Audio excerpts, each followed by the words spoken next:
no escuro, não, está no claro, como é seu nome? Humberto apareceu agora aqui. Isso. Isso. E o seu Anselmo agora apareceu. O Anselmo, isso. Produtor cultural aqui de Goiânia. Ah, que ótimo. Meu pai morava aí, cara. Incrível. Mesmo? Ele faleceu há uns 2 anos, 3 anos. Já velhinho, já, né? Mas eu fui muito a Goiânia. Fiquei muito impressionado com Goiânia. Estou falando de Goiânia... Vou voltar, então. Eu tenho um irmão lá ainda, porque ele casou com uma mulher mais jovem, teve um filho lá. E eu já, de vez em quando, eu vou lá. Tem uns 3 anos que eu não vou lá, Goiânia. Mas é uma cidade interessante, né? Uma cidade, enfim, está crescendo, né? Ela está meio efervescente, está começando a... Enfim, que bom, né? E a gente eu acho que quando eu a conheci... E a gente luta para se desvincular do sertanejo cada vez mais. Ah, que bom.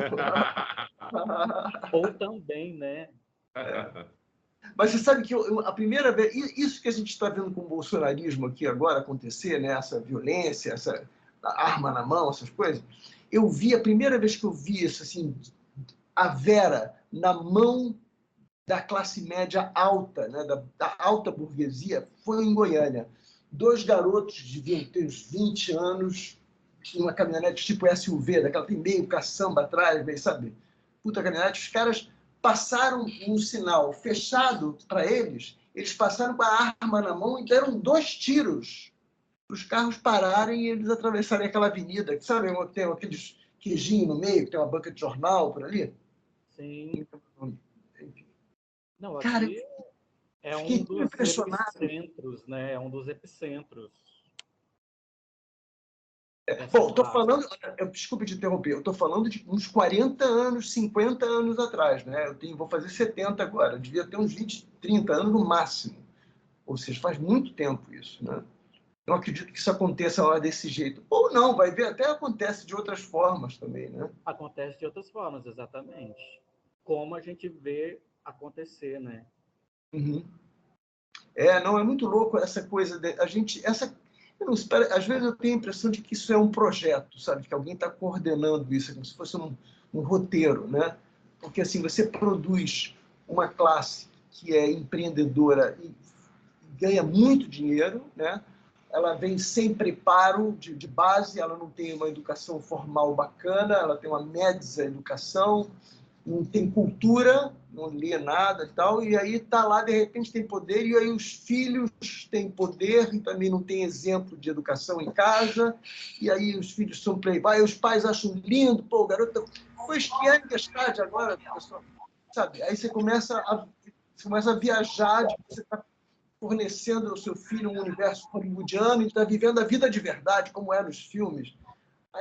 Aí realmente é difícil da gente... Como é que a gente faz? Paralelo, né? Onde não se tem noção de nenhuma do que é uma aposentadoria, do que é um salário, do que é um... Né? Não tem um efeito da Previdência, não tem um efeito de uma fome, não tem um efeito de... Então, por isso, são alienados, total. Completamente, A gente está povoado disso, né? Isso é impressionante. Opa, chegou a Márcia. Oi, Márcia. Tudo bom? Ei. Estamos falando aqui da nossa sociedade. Oi? Que bom. Estamos conversando aqui sobre a nossa sociedade, sobre a nossa formatação, sobre esse meio oeste, lá Goiânia, Mato Grosso, que tem essa classe muito rica, né, muito poderosa, e os seus filhos, que são, da maior parte das vezes, playboys, e que não têm nenhum conhecimento do que é não ter muito dinheiro, né, que talvez até os pais tenham tido, de alguma medida, assim, não de pobreza, mas de comedimento, e, de repente, alavanca os filhos para um lugar onde você perde. Porque, realmente, eu já estive com pessoas com muito poder econômico, assim, tipo, em lugares, e você percebe que existe uma certa loucura, existe um distanciamento meio louco, sabe? Assim, eles tratam a realidade... eu me lembro que eu fiquei muitos dias no interior da Itália, num lugar, numa vinícola, um negócio bacanérrimo e tal. E tinham muitas pessoas, todas as pessoas do negócio, de business, não sei o quê, tinham as pessoas de cinema também. E aí a gente ficou hospedado lá nesse lugar durante uns 4, 5 dias, ou mais um pouco. E não se falava de nenhum assunto interessante. Não havia uma única conversa interessante, ninguém contou uma única piada, nem recitou um poema, ninguém tocou um instrumento, era só o iate, a lancha, o esquiar, era muito paralelo, era isso mesmo. Exatamente. Aliás, já que a gente já está aqui, a gente está aqui para falar do nosso encontro, desse encontro de cinema que a gente está produzindo, promovendo, que é o seguinte, eu gosto muito de começar a falar no assunto, primeiro porque isso que a gente fez agora foi um belo ensaio assim, de humanidade, e é o seguinte, assim, quando a gente pensa em dramaturgia, na verdade, a dramaturgia não é nada mais, nada menos que um olhar técnico para dentro da gente, né? E a gente se reconhecer, reconhecendo nos outros mais ou menos como as mesmas forças, os mesmos valores, as mesmas paradas conduzem a nossa compreensão da realidade. Então, assim, pode parecer papo cabeça, mas não é, não. Isso é uma realidade. Assim, a dramaturgia é feita disso. E a gente vai buscar dentro dessa argamassa que a gente constrói ao longo da vida e desses silêncios, que eu acho muito importante a gente pensar, desse silêncio que existe entre nós, literalmente, ou seja, assim, os tabus que vivem dentro da gente, os medos, as violências, os recalques todos, os engessamentos, tudo isso. Então, assim, esse é o material que vai criar empatia e catarse, né? Esses dois elementos que são primos, né? Que são um amiguinho do outro. Ou seja, o que a gente precisa... Porque, às vezes, eu me pergunto, assim, como a gente tem essa... A gente, estou falando por mim, a propensão de, ao entender uma coisa, ter uma reinterpretação daquele entendimento, quase que formatando para mim mesmo, para que eu mesmo escute o que eu acabei de entender, entendeu? Então, quando a gente pensa nisso, a gente considera que a nossa relação com o outro é sempre baseada na empatia, ou seja, que o sorriso da gente, quando a gente entra no elevador do prédio, encontra um vizinho ou uma pessoa que a gente nunca viu, toda essa relação, entendeu? É uma operação de apresentação e de escondimento, né? Estou escapando a palavra. Esse véu, né, que a gente mantém em volta da gente, tal, e que cria tantas neuroses e paranoias e essas coisas todas. Então, assim, quando a gente pensa em Hollywood, que é os Estados Unidos, é o país que mais filmou na história, certamente. Coladinho atrás vira a Índia. Mas eu ainda acho que os Estados Unidos... Estou falando aqui, nunca li essa estatística, eu li, faz muito tempo, eu não estou nem mais usando ela aqui agora. A minha impressão é que os Estados Unidos, quando eu estudava lá, muitos anos, 40 anos, 30 anos, eles faziam, acho que eram 400 filmes por ano. Uma coisa assim. Eu diria que 10% desses filmes eram filmes de mercado mesmo, que competiam, e outros que também me chamaram muita atenção, isso foi muito interessante, há umas décadas atrás, eu estava em Nova York e eu fui assistir um filme. E lá, como os donos dos cinemas, eles partem da premissa que você não vai aguentar ver 2 filmes. Ninguém aguenta sair de um filme para ver outro em seguida, né? Então, só tem um cara que pega o ticket, que você entra, dá o ticket para o cara e entra, e tem assim 10 cinemas. E você vai ver o que você quer, o que você pagou para ver, ou qualquer outro, né? Tanto faz, você pode sair de um e entrar no outro. Aí comecei a ver o filme que eu tinha ido ver, achei chato, aí comecei a sair e andar nos outros cinemas. Cara, aí eu descobri uma coisa que eu não sei se ela era... Não, certamente não era uma coisa ocasional, é uma coisa cultural. Os filmes que os caras estavam vendo, a galera que estava vendo os filmes, a maior parte preto e latino, cinema assim, tipo, sexta-feira, às 4 da tarde, devia ter assim, 1/3 de casa, e essa galera toda hispana e preto, do Harlem, de não sei o quê, da redondeza, e eles interagindo com os personagens. Ele é o motherfucker! You kill that motherfucker! E aí eles começam a discutir entre eles na plateia o que o cara está fazendo na tela. Eu falei, pô, tô viajando, o que é isso, né? Saí dali, entrei em mais 2 salas à frente, estava acontecendo uma coisa parecidíssima, num nível mais leve, com de negócio de amor. Pô, dá um beijo logo! Aí você vê assim, cara, não lembro de ter visto nada parecido com isso no Brasil, mas isso me dá uma coisa engraçada, porque assim, me faz pensar que esse público é um público que a gente desconhece, que é explorado, como você vê, por exemplo, canais de science fiction, né, de filmes de ficção científica, tem dezenas de produções de longas e séries, então, que não vêm para os nossos ouvidos. Você tem que ser um aficionado para descobrir qual o canal que passa e assistir. Entendeu? É claro que, vira e mexe, a gente recebe pela mídia um filme que vai se estrear, que é um filme de ficção científica e tal, mas ele é apresentado com galhardia, né? Assim, tipo, olha aqui, é um filme bacana. Como Avatar foi agora recentemente, né? O segundo episódio.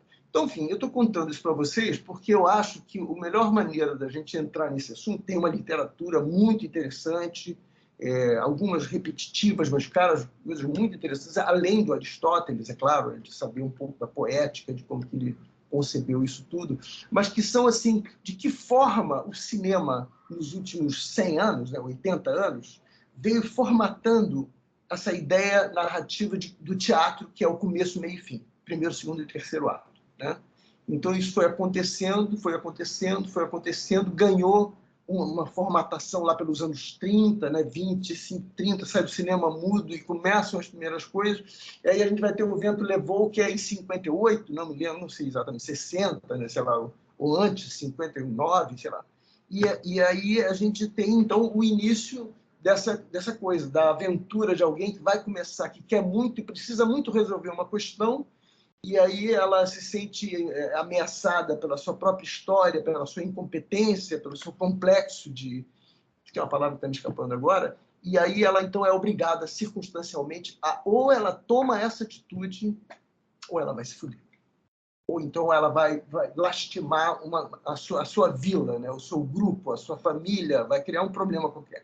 Então, essa pressão que é a construção dos primeiros minutos de uma história para o cinema. Nós estamos falando de cinema, que é aquele conceito de 100 minutos, 100, 90, 120 minutos, e que, ao mesmo tempo, eu gostaria de lembrar que essa ideia de começo, meio e fim, ela não se restringe só ao arco narrativo da história do começo ao fim.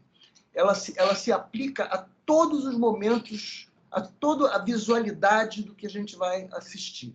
Porque assim, o plano, quando começa ele ter o começo e meio e fim do plano, o plano, às vezes, a gente chega tarde no plano e sai cedo, para a gente ter a compreensão da personagem que está operando, sabe? Tudo tem uma...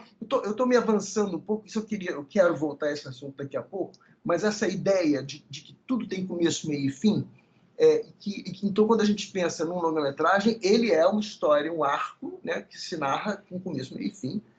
E quando a gente pensa em seriado, cada episódio contém um evento elaborado às últimas consequências. Ou seja, ele não é uma coisa episódica que acontece no meio, ele é o núcleo da história. Então você entra em detalhes, um pouco como a gente faz com a literatura. Porque na literatura você não tem problema de timing, você tem um controle das páginas quando está escrevendo, mas você descreve um pensamento, descreve uma paisagem, né? Enfim, você viaja.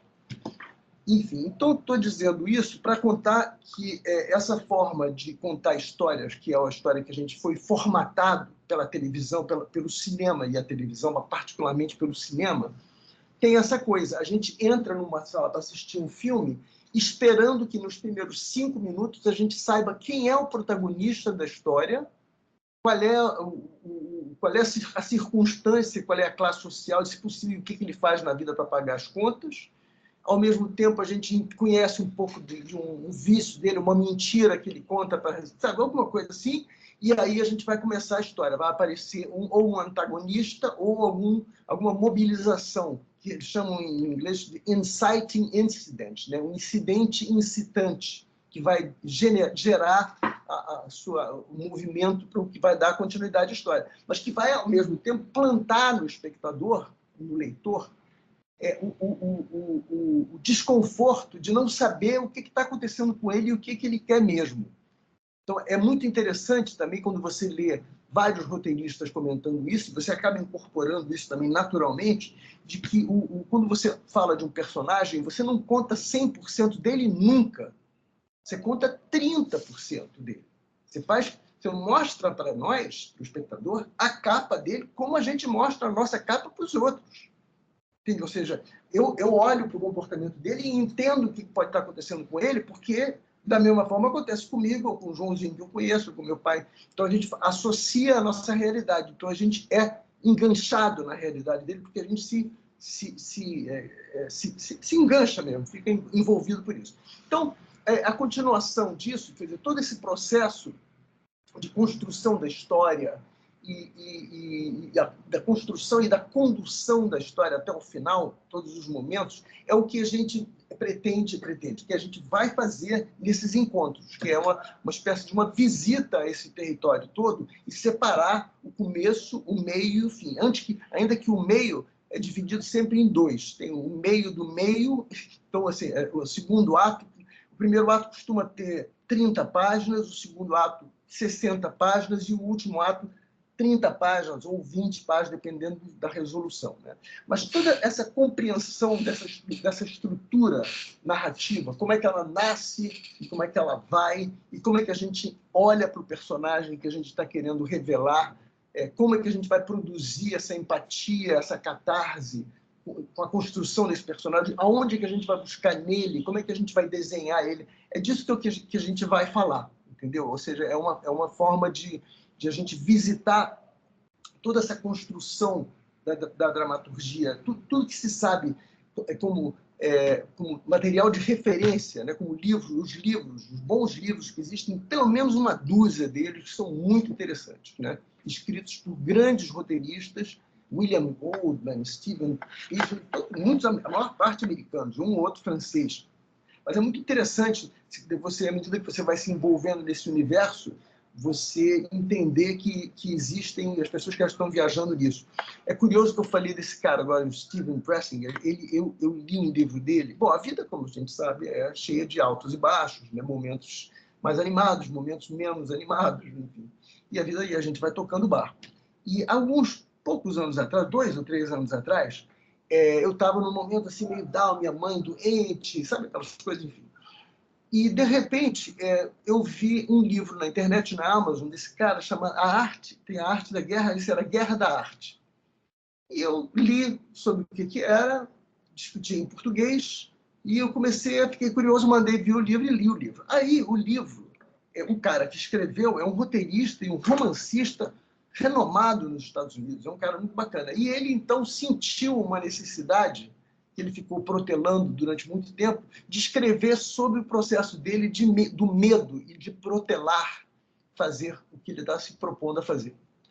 E isso foi realmente devastador, porque ele fala desse assunto de uma forma muito, muito clara, e você percebe que é uma característica da nossa espécie, da civilização que a gente vive. Ou seja, o medo de se expor, de passar daquela página 2 para o coleguinha, sabe?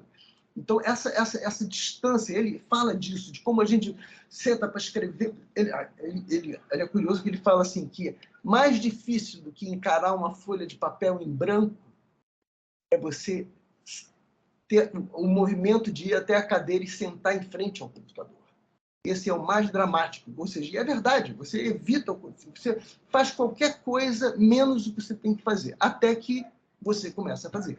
E aí você começa um mecanismo de compreender que você sim sabe do que você está fazendo, e aí você começa a pensar coisas da tua psique, da tua complexidade, e começa a projetar ela nos personagens, e isso vai te curando, eu devo confessar, de uma porção de coisas que estão dentro da gente que a gente não sabe como administrar. Mas quando a gente usa essa colher para ir no subconsciente e construir uma outra personalidade, uma outra vida, a gente começa, de uma certa forma, a se analisar também. Passa a ser uma osmose de você com você mesmo, entendeu? Você com o personagem que você está fazendo. Enfim, então eu estou falando disso porque esse livro, que depois eu posso dar o nome para vocês, é esse que eu já falei, a Guerra da Arte, né? A Guerra da Arte. Porque esse livro, ele é muito... Quem é o autor? Steven, S-T-E-V-A-N. O último nome dele é Pressinger. P-R-E-S-S-I-N-G-E-R. Será que eu acho ele no computador? Sim, sem dúvida. Bota na Amazon, você vai ver um monte de coisa dele. E só tem inglês ou tem português? Não, tem em português. Esse livro ele tem em português. Eu li em português. Mas, enfim, então, assim, eu estou contando isso para vocês porque esse processo de a gente passar essas horas todas, são 8 encontros de 3 horas, onde a gente vai, onde o meu planejamento faz com que a cada aula de 3 horas a gente vai abordar um pouco do todo, mas fundamentalmente um primeiro movimento. Então, assim, qual é a ideia? Depois do quarto encontro da gente, vão ter, então, mais 4 encontros.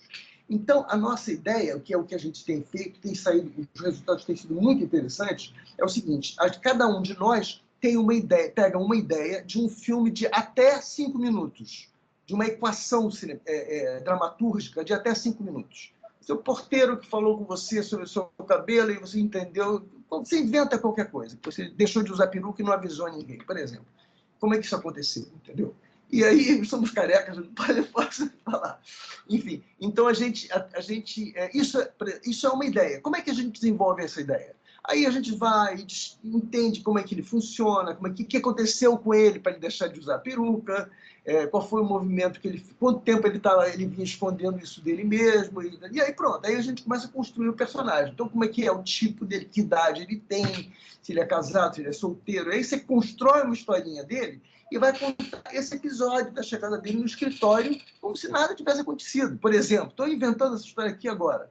Então, esse é o exercício da gente, é pegar alguma coisa que passe pela nossa cabeça e a gente então vai transformar essa equação, esse encontro de elementos, né? Ou seja, no caso, esse conflito da vaidade e não vaidade, enfim, então essa é a ideia, ou seja, tudo que a gente estuda teoricamente, tudo que a gente vai visitar teoricamente, e eu tenho umas apostilas que eu vou entregando ao longo dos encontros, que mais ou menos são um sumário, uma síntese do que a gente acabou de experimentar, né? Então, eu estou separando esses episódios para que depois que a gente acabe, depois do segundo encontro da semana, vocês possam ler o que aconteceu naqueles 2 encontros.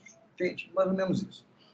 Enfim, então, mas a ideia é muito legal porque depois que a gente estuda, de que a gente se envolve em toda essa construção humana que gera todos esses caminhos que a gente tem a percorrer para descobrir isso, a gente começa a fazer isso e a visitar o que a gente estava lendo e o que a gente estava estudando e escutando. Então, esse mecanismo que eu acho bacana, que é a ideia de trazer para bordo da curiosidade uma estrutura. Essa estrutura não sou eu que estou inventando, é Aristóteles que inventou, há 2.500 anos atrás. Essa estrutura, ela é muito bem, ela sendo colocada na frente da equação humana que a gente tem, é muito fácil de você colocar os pontos, os pilares ao longo dessa trajetória. Entende? Então, esse é o caminho. A primeira trajetória, aos 25 minutos do primeiro ato, a segunda a 30 minutos do segundo ato, a terceira a mais 25 minutos desse segundo ato, quer dizer, dessa metade do segundo ato, e o epílogo, que é o final, que é praticamente um outro filme. É como se a gente preparasse o espectador com elementos que, no final, quando ele for assistir o terceiro ato, é como se fosse um filme sobre tudo que aquilo ali, tudo que foi construído se aplica. Ou seja, onde a gente vai pagar para o espectador a promessa que a gente fez lá no começo, quando o protagonista da gente disse que queria ou precisava, a gente viu que ele precisava fazer alguma coisa. Então, a gente vai ter visto a tentativa dele, todos os problemas que ele encontrou, que é um momento, inclusive, que eu acho essa metáfora muito interessante, que é a hora que se joga pedra no protagonista. Que a vida dele fica mais difícil. Se ele entendeu? É que mantém ele com vontade de voltar correndo, mas ele não pode fazer isso. Então, esse jogo é muito interessante, né? Então, como é que a gente chega a esse jogo, né? De chegar no final, tudo que você quer ver ao longo da narrativa inteira é como é que aquilo se resolve, né? Então, assim, ao chegar às vésperas disso, a gente sabe que esse momento está chegando, porque toda a narrativa obedece uma métrica que a gente está careca de conhecer. Então, a gente sente na pele que o final está assim, aí você sabe, aí de bobear, até você olha o relógio e fala, vai dar 2 horas, e pronto, aí você entende esse negócio, e aí é construído essa vontade de ver um final, que de uma maneira geral, o melhor que pode acontecer é ele te deixar feliz e satisfeito. O mais bacana é quando ele te deixa feliz e satisfeito, não com o que você estava esperando, mas com uma outra resolução muito mais sofisticada do que a tua própria. ou seja, que se chama de reversão de expectativa.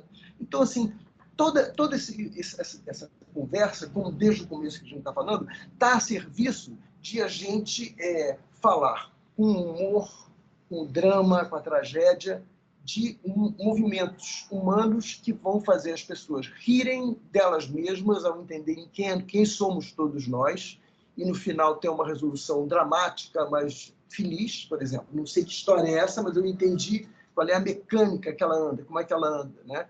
E, enfim, então esse mecanismo, essa compreensão, e o curioso é que depois que a gente passa por esse processo, quando a gente começa a ver filme, nunca mais um filme vai ser igual ao que foi antes, porque você vai olhar ele e vai sentir que, olha, 5 minutos, o protagonista é ele, claro. Isso aí começa. Você vai identificando essas coisas, vai vendo essa trama. Aliás, essa palavra é perfeita para esse momento. A trama que vai se urdindo na tua frente e por onde que você vai caminhar. Então, você não sabe se é para lá, para cá, mas é para lá. Vamos indo. E aí você vai viajando, cara. É muito bom. Eu vou te dizer, sinceramente, assim, agora eu já escrevi vários roteiros, já filmei uns 2, vários curtas e tal, mas o que me disse? É uma confissão aqui, isso é um momento confessional. O roteiro de cinema é maravilhoso? É maravilhoso, mas você consegue fazer muito menos do que você gostaria. Eu não sei se ela vai sair. Quem está falando? Bom, então, eu perdi o fio na meada.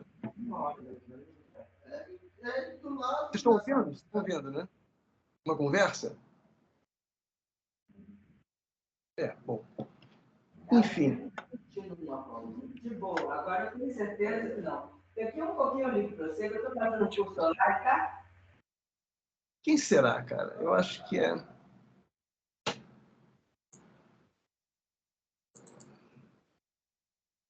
Bom. Enfim. Vocês se lembram de Gustavo? Eu estava falando do último ato, de como é que a gente prepara ele, como o deleite dele, né? O deleite dele ser todas as meias... Porque, assim, tem uma coisa que eu gosto de dar, de um tema que eu gosto, que é o seguinte: na dramaturgia do cinema, se uma cena que você vê trata do assunto que ela diz que está tratando, ela não é uma cena bem resolvida. O subtexto sempre é muito mais importante do que o texto. Querida, vamos ao cinema hoje? Não, meu bem, eu acho que eu vou ficar aqui. O cinema tem alguma importância? Não. Ela não quer sair com ele, entendeu? E é isso que é usado. Então, assim, na maior parte das vezes, quando você chega numa sequência, você não vê ela acontecer, a não ser que seja necessário. Eu estava dormindo, aí eu vi o bagunça do quarto, a garrafa no chão, maço de cigarro vazio, incenseiro cheio, eu babando na cama, né? Aí toco o telefone e eu me dou conta. Aí sim, estamos vendo a cena toda, entendeu? Mas não precisava, porque eu já estou vendo aqui. Mas assim, ou pelo menos não precisava ver ele. Eu poderia ver essas coisas todas e ouvir ele correndo para atender o telefone, por exemplo, entendeu? Não vi nem o pé dele. Aí, quando eu encontrar com ele, ou seja, sempre desenhar a cena de tal forma em que, quando ela aconteça, alguma coisa já aconteceu antes, e depois que você começar a compreender o que está acontecendo, a cena acaba. Porque aí você vai...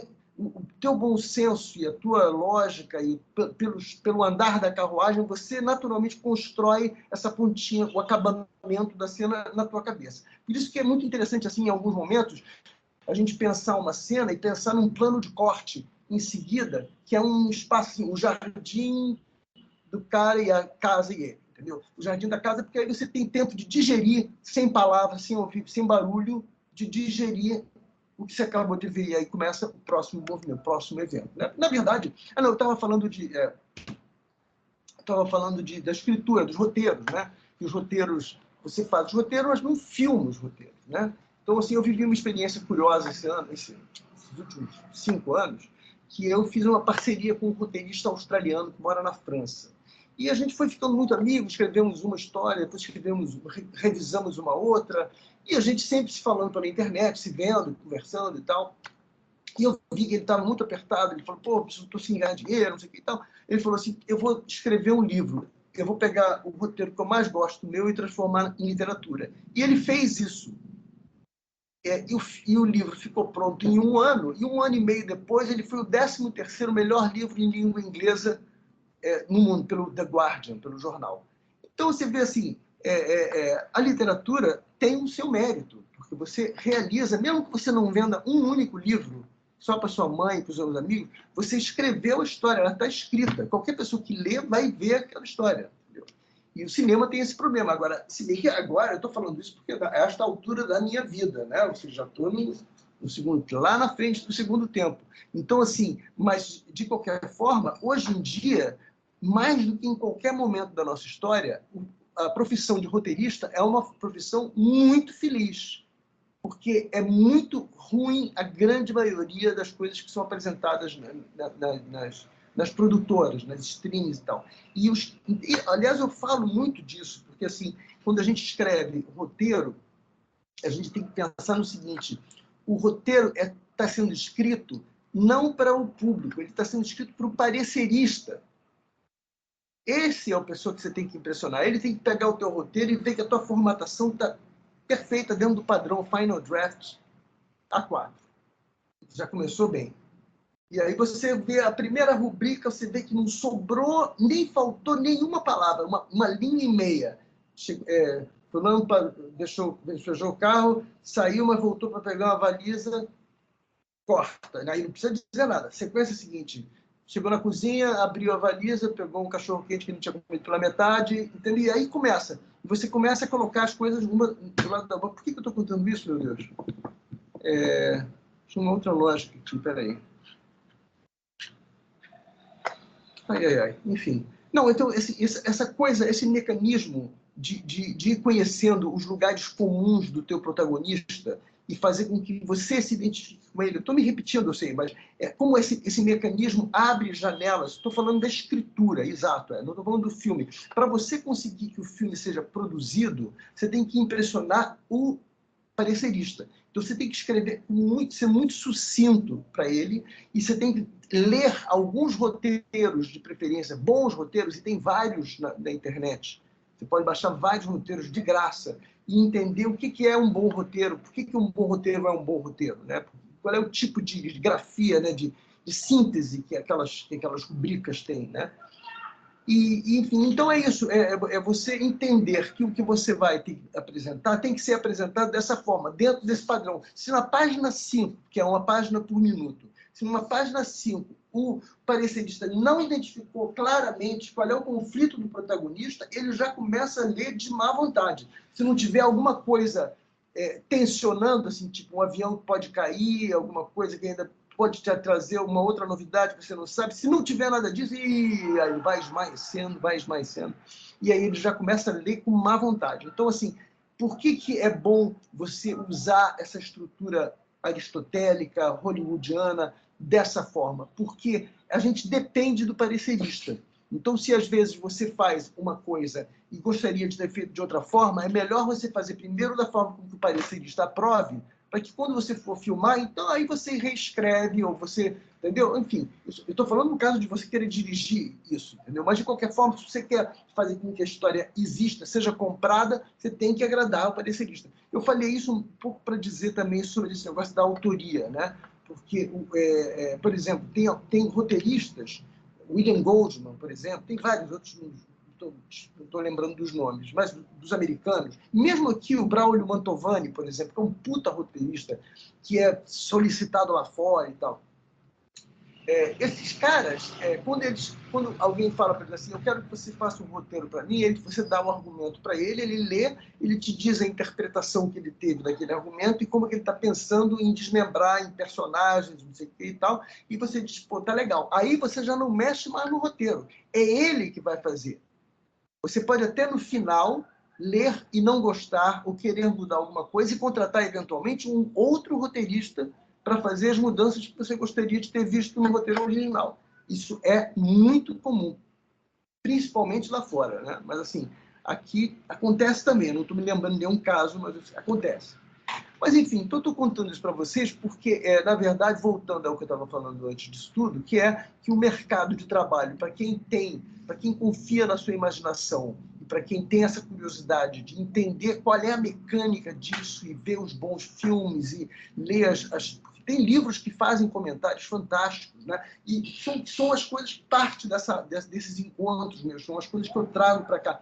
Então, assim, quando você entende esse mecanismo, você começa a fazer o primeiro e o segundo e o terceiro, você tem uma promissora profissão pela frente. Entendeu? Se você consegue acreditar que você vai conseguir, você tenta uma vez, tenta duas, tenta cinco, tenta seis, já entra no universo, já conhece pessoas, já tem avaliações, já entrou, você vai fazer.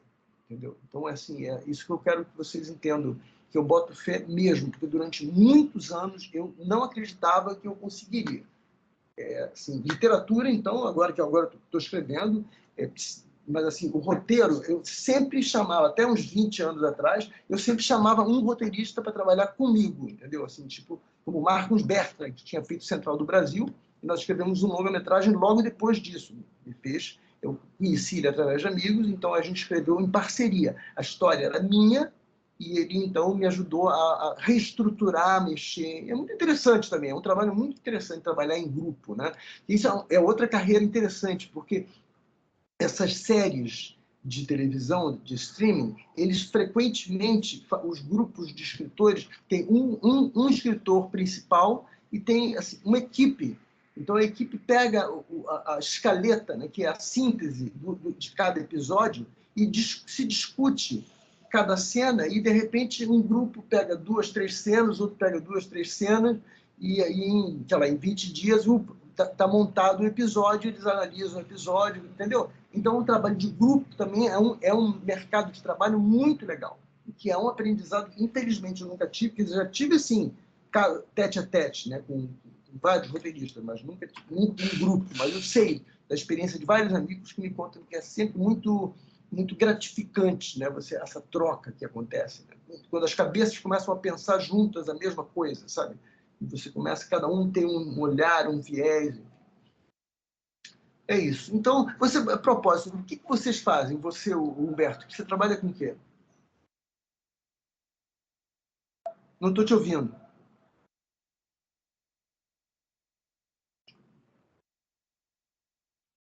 Humberto, eu não estou te ouvindo.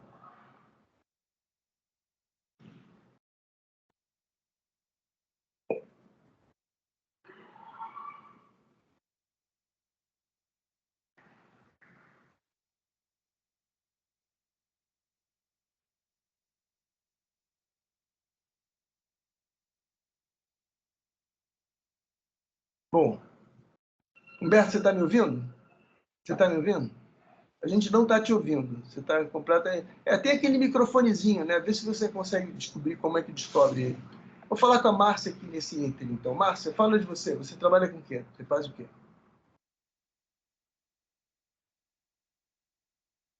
Está desligado. Está desligado o teu também.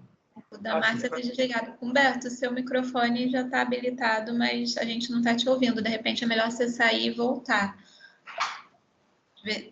Tá. Diga, Márcia. Pois é, eu descobri a minha praia, né? Que eu gostava de cinema mesmo em 2006, no primeiro Festival de Ouro Preto. Aí eu fui lá e fiz uma oficina de assistente de direção e continuidade. Aí eu fiz a pós-graduação aqui em Belo Horizonte. Eu sou psicóloga de graduada, eu fiz uma pós-graduação em cinema.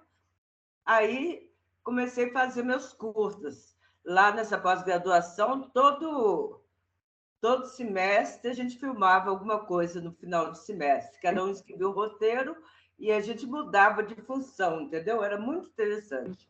Ótimo, hora você trabalhava em fotografia, hora na arte, hora no coisa. E eu descobri que eu sou roteirista. Minha primeira função é roteirista. Aí nisso eu já estava também bem já estava no Rio, filmei com o Oswaldo Montenegro, com a Leide Francisco, a falecida, né? Aí meu pai caiu, quebrou a perna, e como eu moro aqui com ele, não tem mais filhos nem nada. Aí eu aposentei, eu trabalhava na Copasa, como analista de sistema. Aí aposentei e ia embora para o Rio de Janeiro, São Paulo, porque Belo Horizonte não tem como. Aí ele caiu, eu tive que ficar olhando ele. Aí eu fiquei 9 anos parada, entendeu? Nossa. Mas foi bom porque eu era meio... Eu acho que eu ia me perder. Eu era muito ousada, sabe? Sim. Eu acho que eu ia me perder no mundo se eu tivesse. Acho que Deus me deu tempo. Aí agora não é que você acredita que eu passei no vestibular lá em Cataguases, de cinema? Olha, que bacana. Aí estou lá, começando tudo de novo, com 61 anos, estou começando a fazer da UENG. E Cataguases é a terra do Humberto Mauro, né? Claro. Você conhece Cataguases? Não conheço. Pois é, vai lá, é o polo audiovisual aqui de Minas Gerais. Né? Lá é a terra do Humberto Mauro. Foi onde o cinema realmente começou. Então, é maravilhosa a cidade. Então, sabe assim, quando você está num lugar que só conversa em cinema. Sim. E aí, papai está com o cuidador aqui, e agora eu estou começando tudo de novo. Vamos ver o que vai dar. Entendeu? Você está em Belo Horizonte, né? Eu estou, porque meu menino veio operar, que ele caiu. Aí eu vim. Estou até matando aula. Passei no primeiro semestre com 88, você acredita? Eu falei... Humberto, conta aí de você. Está ouvindo agora, Humberto? E eu não estou te ouvindo. Puxa vida. Olha, você está me ouvindo? Você está me ouvindo, né? Faz o seguinte, sai de novo. Quando você entrar, tem um botãozinho, antes de você falar join, né? Antes de você entrar, tem um botãozinho de volume, de som. Dá uma olhadinha, porque isso já aconteceu comigo igualzinho. Sai e volta.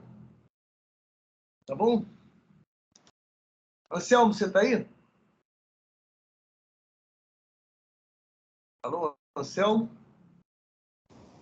Oi, tô aqui, tá ouvindo?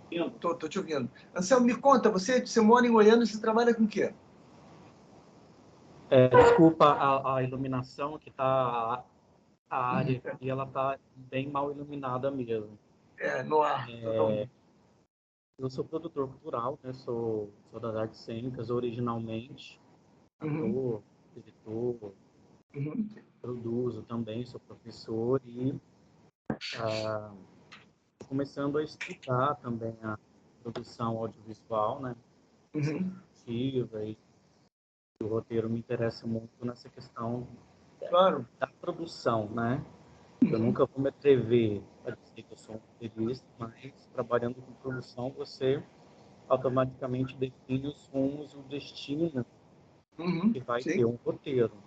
Claro. Ainda que você não tenha criado necessariamente, né? Então, e nessa perspectiva, eu quero começar a produzir mesmo audiovisual, edições, e ingressar no mercado mesmo. Estou te ouvindo mal agora, viu, Anselmo? Cercar de pessoas que trabalham e sejam do ramo para que essas produções aconteçam. Então, é mais nesse papel mesmo de realizar todos os projetos.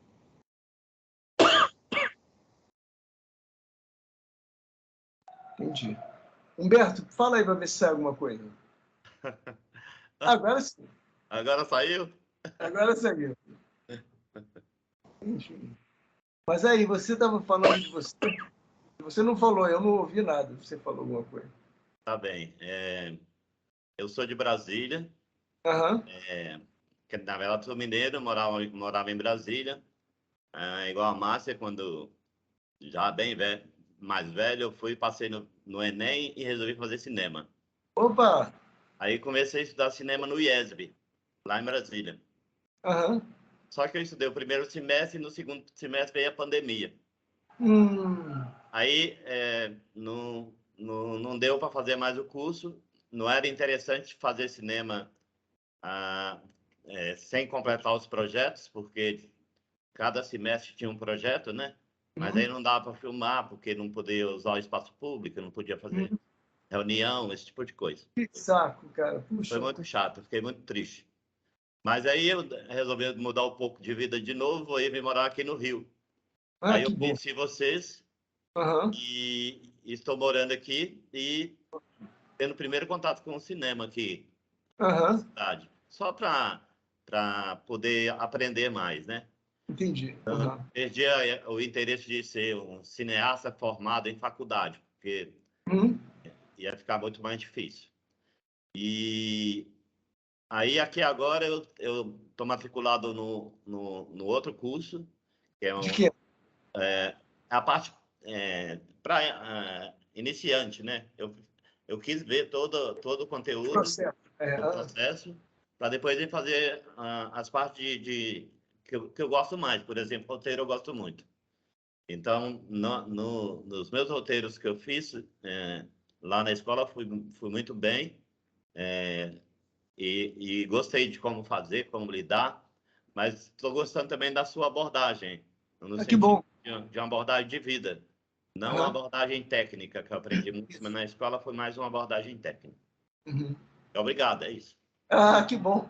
Não, eu acho que é isso mesmo, essa coisa de a gente falar, de descobrir que nós somos o material mais profícuo, não, mas o mais abundante na nossa tarefa, mora dentro de nós, é muito agradável. Muito agradável. Porque, assim, né, se você lê Dostoiévski, Jorge Amado, Machado de Assis, você tem uma cultura mediana dessa literatura de boa qualidade, você então conhece o universo de outras vidas, de outros personagens, como no caso do Dostoiévski, né, que são muito enriquecedoras. Então, assim, quando a gente vai construir... Eu tenho a impressão, eu não consigo acreditar em outra coisa, né, para falar a verdade. Eu acho, assim, que quando a gente pensa quão complicado é sermos, como nós estamos aqui falando, né, trocando barulhos que são signos que todo mundo entende através de uma tela, isso tudo é uma loucura, né? Quer dizer, então a gente entender que a gente é um primata sofisticadérrimo e que para estar nesse estágio a gente teve que sublimar uma infinidade de pulsões e de coisas borbulhantes dentro de nós e ficar contido nesse engessamento. Pô, esse engessamento da Márcia, que é psicóloga, psicanalista, né, que você falou, isso é um pano para manga maravilhoso, entendeu? Quer dizer, assim, transformar com compaixão esse tipo de destrinchamento da alma humana é uma delícia, porque você se sente se curando e você se sente trabalhando em função do outro, do coleguinha. Eu estou, coleguinha, olha aqui, estou vendo uma coisa que você não está vendo, vê se você não gosta. Bom, e aí você mostra para ele.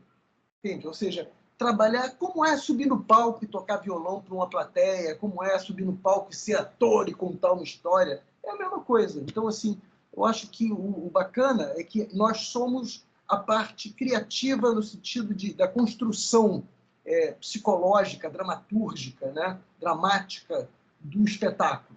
Então, assim, é muito bacana a condução que a gente dá à nossa curiosidade literária, à nossa curiosidade cinematográfica, entendeu? A todas as outras artes, a pintura e a poesia, e fica tudo meio que a serviço de um momento em que você vai escrever uma coisa que não tem nada a ver com nada dessas coisas que você tanto gosta. É um outro universo que você está criando para contar uma história que só cabe nesse universo, mas que todo mundo vai reconhecer. Então, esse é o grande barato. Entendeu? Esse aqui é o grande barato. Então, assim, essa é a minha longarina, assim, do meu trabalho nesses encontros aqui, é isso, é trabalhar com que a gente desperte de nós o material que vai servir. A gente não precisa ler livro nenhum, não precisa nada. Claro que ler livros de referência bons, como os que eu vou eventualmente dar para vocês, é muito importante, mas assim...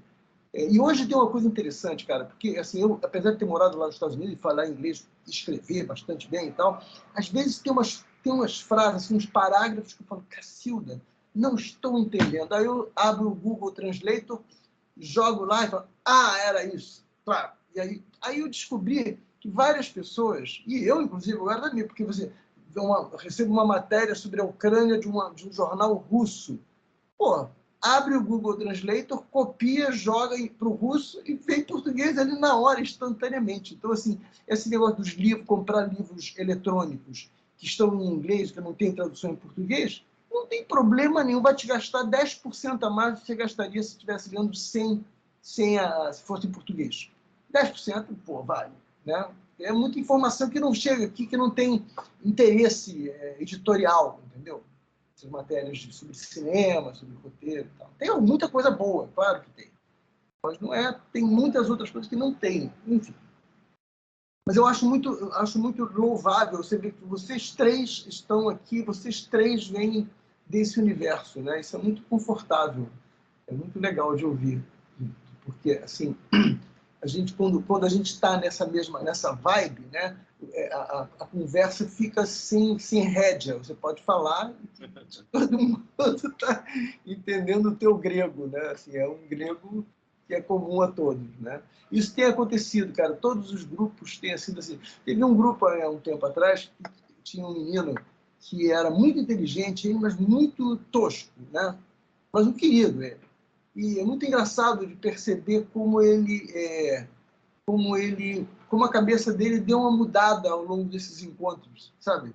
Ele começou ele teve a tosquice se perdeu, entendeu? Para a vontade, para a sensibilidade dele, né? Pum, fez um roteiro muito legal, muito bacana, que vai ser filmado agora, né? Isso que é o interessante desse projeto, é isso, né? Porque a casa de cinema você tem dramaturgia, no nosso caso aqui, você tem direção, assistência de direção, figurino, todos esses departamentos de um filme estão repletos de alunos. Então, quando a gente acaba, nós somos a turma mais importante, que a gente tem que acabar, entregar os roteiros que vão ser distribuídos por todo mundo e vão preparar a produção de 5 roteiros, pelo menos. Então, é muito legal o mecanismo, depois você assistir. Eu confesso que às vezes eu me decepciono um pouco. Eu gostaria de que existisse uma ingerência maior na produção, na direção, entendeu? Porque eu sinto que... Eu não sei, eu acho delicado falar desse assunto, mas assim... porque, assim, quando você vai dirigir pela primeira vez, salvo gênios, né? Tem os gênios, é claro. Mas assim, nós, mortais, vão ter vaidades. Isso, inclusive, vale para a escritura também. Assim, de repente, você usar um adjetivo e, de repente, você repete um adjetivo quando você está escrevendo. Aí você vai ler de novo, pô, não precisa de adjetivo nenhum. Tira a porra do adjetivo, ele não está adiantando nada, ele não aumenta, não melhora nada. Saber que era um gramado muito grande. Era um gramado grande. Está de bom tamanho. Então, assim, esse tipo de coisas, que são coisas que no aprendizado para a literatura, você entende que, ao mesmo tempo, vale para o cinema e para tudo, entendeu? Assim, quanto mais pouco tempo você gastar para explicar uma coisa... tem uma frase que eu acho muito interessante de uma entrevista que eu recomendo, que é muito bacana, uma entrevista que o François Truffaut fez com o Hitchcock. E eles ficam conversando, tal, vários encontros, né? E aí, de repente, o Truffaut pergunta para ele assim: vem cá, e como é que é o seu processo criativo? Assim? Como é que você pega a história e você faz o roteiro? Como é que você faz? Ele fala assim: bom, eu primeiro separo os eventos, né? Todos os eventos que eu preciso que aconteçam para que a história, então, vá se contendo dentro desses eventos. E aí, depois que os eventos existem, então, eu vou pegar os personagens que eu já vinha desenhando e vou colocar dentro desses eventos, realizando. Aí ele vai contando isso tudo. E... Espera só um instantinho. Alô? Ah, tá bom. Espera só um instantinho, tá? Pessoal, se vão perguntar, eu tenho que abrir a porta para a secretária. Só um instantinho, eu já volto. Não, espera, deixa eu só... Desculpe, eu me perdi agora. O que eu estava falando? Vocês lembram? Do Truffaut e Hitchcock. Do Truffaut e Hitchcock. Aí o Truffaut pergunta para ele, para o Hitchcock. E o Hitchcock fala: depois que tudo todas as sequências que explicam tudo que o filme tem que contar, aí eu vou ver em qual sequências eu vou precisar de diálogo. Manja? Ou seja, a gente quando vê uma coisa, a gente entende muito mais rapidamente do que quando a gente escuta ela dita. Então, assim, é muito interessante isso. Um minutinho eu já volto só.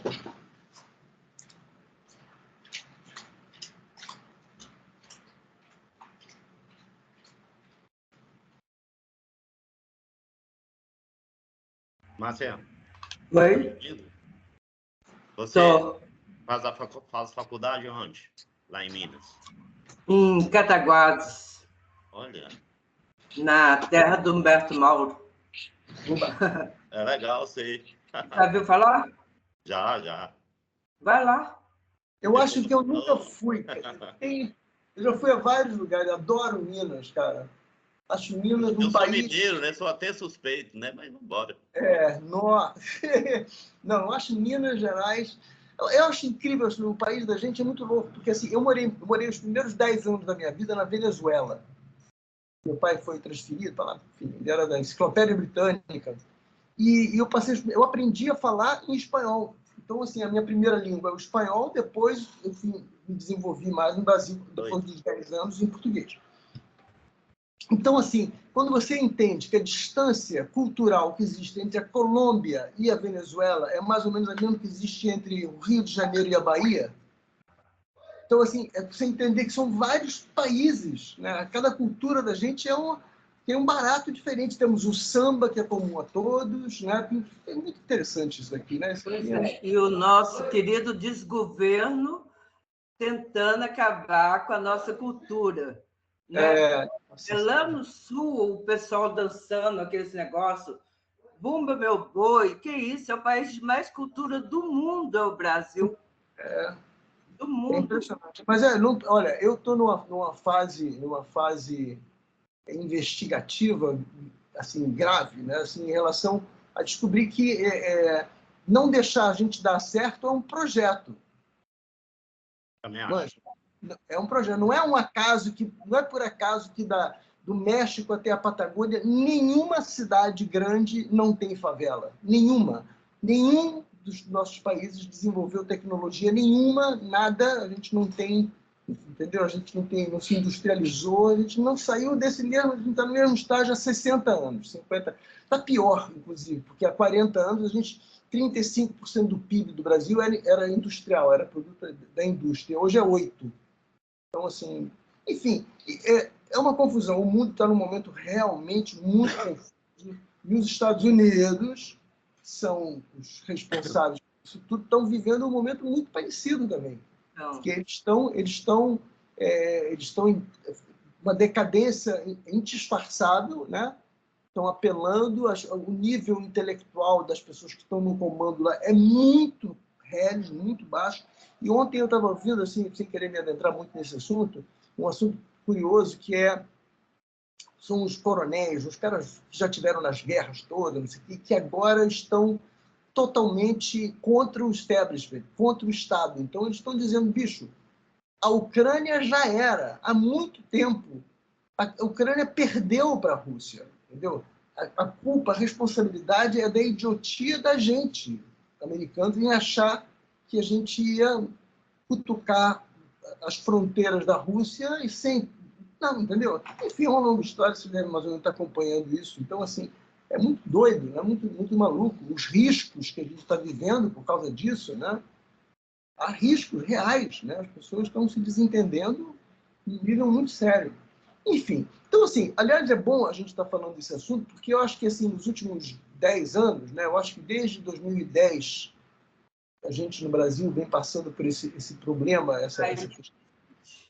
Oi? Deu uma caída. Então, eu estou dizendo nos últimos 10 anos, não, nos últimos 14, 13 anos, 2010, quando o Lula sai do poder e começa a Dilma, a partir daí tem alguma coisa foi tramada contra nós, né? Propositalmente. Aí quando você se lembra que cada vez que você entra no supermercado, todos os produtos são ou americanos, ou europeus, ou coreanos, né? E agora chineses, e você descobre que tudo isso são empresas que tem ramificações aqui, que pagam em dólar, enfim, aí é uma longa novela em que a gente está tão acostumado, porque os nossos pais e os nossos avós, quem sabe os bisavós, já vinham sendo criados dentro dessa normalidade. Ou seja, a gente toma banho todos os dias com um sabonete americano, passa talco americano, escova de dente com escova americana, tudo que a gente faz é em dólar, né? Então, assim, a gente não produz um cotonete, a gente não tem uma marca, sabe? Então, assim, desculpe, mudei de assunto, assim, mas eu estou dizendo que, de qualquer forma, esse assunto, na brasilidade ou na latinidade nossa, né, é um assunto para ser investigado, né? Porque, assim, quando você percebe que a inteligência usa pessoas das mais redes, sem elas saberem o que elas estão fazendo, e fazendo coisas horrorosas, né? Um dia tem um caso interessante, eu estava tomando um sorvete ali no Sorvete Itália, e aí conheci uma mulher muito simpática, com 2 crianças, e começamos a conversar, e eu perguntei para ela assim, você faz o quê? E ela falou assim, eu sou do SUS. Eu falei, uau, do SUS, que bacana. Eu falei, você é médica? Ela falou, não, eu sou da área técnica. Eu falei, pô, que bacana. Eu falei, vem cá, sabe que eu já ouvi falar que existem lobistas que trabalham para as companhias de seguro e que ficam atuando dentro de Brasília? Enquanto eu falava isso, o lábio dela esboçou um sorriso assim, meio irônico. Ela falou assim, não, os políticos colocam dentro do SUS as pessoas que sabotam o SUS. São empregados do SUS, são colocados no SUS para isso. Então, quando você ouve isso, e eu depois eu falei, vamos falar no Facebook, ela sumiu, não me respondeu, ela não queria entrar ainda, porque eu já falei para ela, eu escrevo, esse assunto me fascina, não sei o que e tal, ela sumiu. Mas, enfim, ela teve um rompante como esse que eu estou tendo aqui agora com vocês, e me contou essa história. Aí você fala, caramba, o buraco é muito mais embaixo. A gente não sabe disso um terço, né? Então, assim, esse dinheiro existe, a gente tem... Eu também teve alguns anos já, eu fui quebrar um galho com uma amiga minha que era tradutora simultânea, intérprete, né, como eu falo inglês bem e tal, e espanhol, eu fui trabalhar de intérprete numa coisa que aconteceu aqui, onde tinham sindicalistas de São Paulo, de Minas e da Alemanha, da Inglaterra, dos Estados Unidos. E eu comecei a entrar na cabine, eu já tinha feito isso outras vezes, então fiz essa tradução simultânea.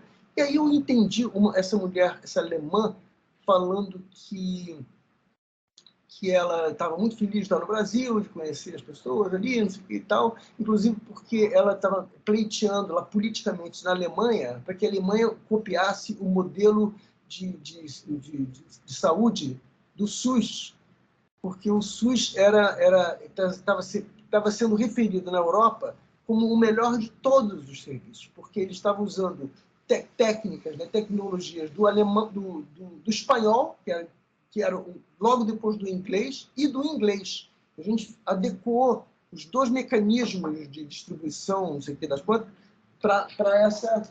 A caixinha de remédio. Daqui a pouco. Tá? Enfim, então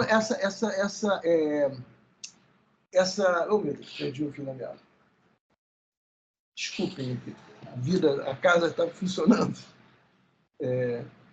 Enfim, não, eu estou contando isso para vocês porque, assim, eu acho que, voltando à origem dessa conversa, eu acho que a gente tem um material humano muito interessante ao sermos brasileiros e entendermos o que é esse mecanismo que criou esse fanatismo que durou 4 anos, entendeu? E que sucumbiu a um poder econômico e narrativo, né? Hollywoodiano, enfim, que realmente tirou a gente do país mais importante do mundo em 2010. Era considerado o país mais importante do mundo. Não tem bomba atômica e ele é adorado por todos os cidadãos do mundo, né? Que está fazendo uma revolução, está trazendo preto para a universidade, isso tudo botou a gente num lugar e os caras, o Império vem com tudo e, bum, derrubou a gente. 3 anos depois, a gente voltou ao estágio que a gente estava 20 anos atrás. Em 1560.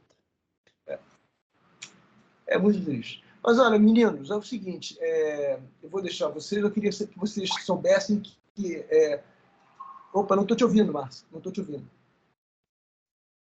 Você falou... Obrigado pelos meninos.